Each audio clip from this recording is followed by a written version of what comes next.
T'es-tu déjà demandé pourquoi il ne suffit pas de demander pardon directement à Dieu?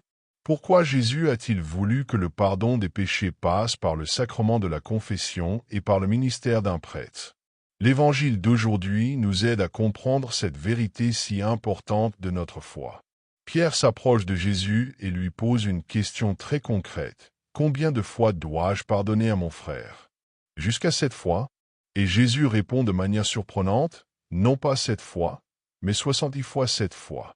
Par là, notre Seigneur nous révèle que le pardon de Dieu n'a pas de limite. Dieu ne se lasse jamais de pardonner, il ne pose pas de conditions et ne tient pas de compte. Il pardonne toujours. Mais ce pardon ne peut pas rester enfermé en nous. Il doit circuler, porter du fruit et atteindre aussi les autres. Pour expliquer cela, Jésus raconte la parabole du serviteur à qui une dette immense avait été remise, mais qui refusa ensuite de pardonner une dette très petite à son compagnon. Cette parabole nous montre que le pardon n'est pas une réalité isolée ou individualiste, comme s'il s'agissait seulement de Dieu et de moi. Il existe une véritable chaîne du pardon. Dieu me pardonne, je suis rétabli, et je suis appelé à pardonner aux autres. C'est exactement ce que nous prions dans le Notre Père lorsque nous disons « Pardonne-nous nos offenses, comme nous pardonnons aussi à ceux qui nous ont offensés. » Le pardon que nous recevons de Dieu est lié au pardon que nous offrons à nos frères et sœurs. Il ne s'agit pas seulement d'un acte intérieur, mais d'une réalité qui concerne toute la communauté, tout le corps du Christ. Si le péché ne blesse pas seulement ma relation personnelle avec Dieu, mais blesse aussi l'Église, qui est le corps du Christ, alors le pardon doit également être vécu et célébré au sein de cette même Église.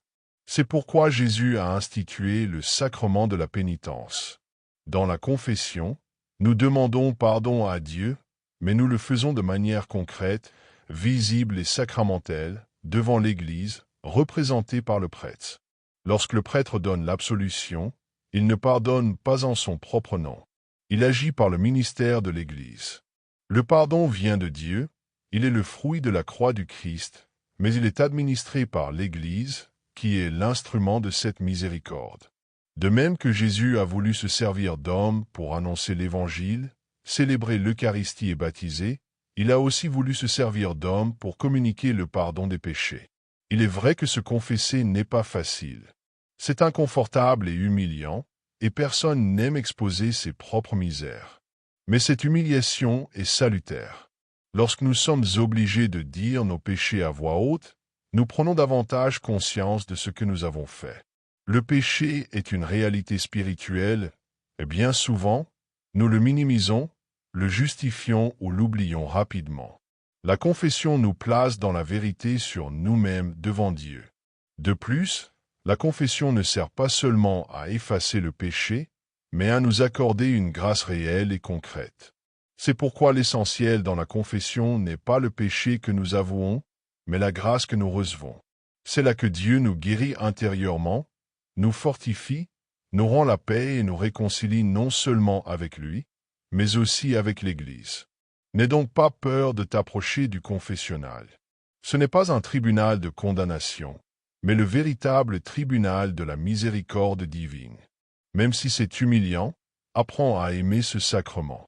C'est ce pardon qui nous soutient sur le chemin chrétien, qui nous relève lorsque nous tombons et qui fait de nous de véritables enfants du Père du ciel, qui ne se lasse jamais de pardonner. Que Dieu te bénisse et t'accorde un cœur humble, confiant et toujours ouvert à sa miséricorde.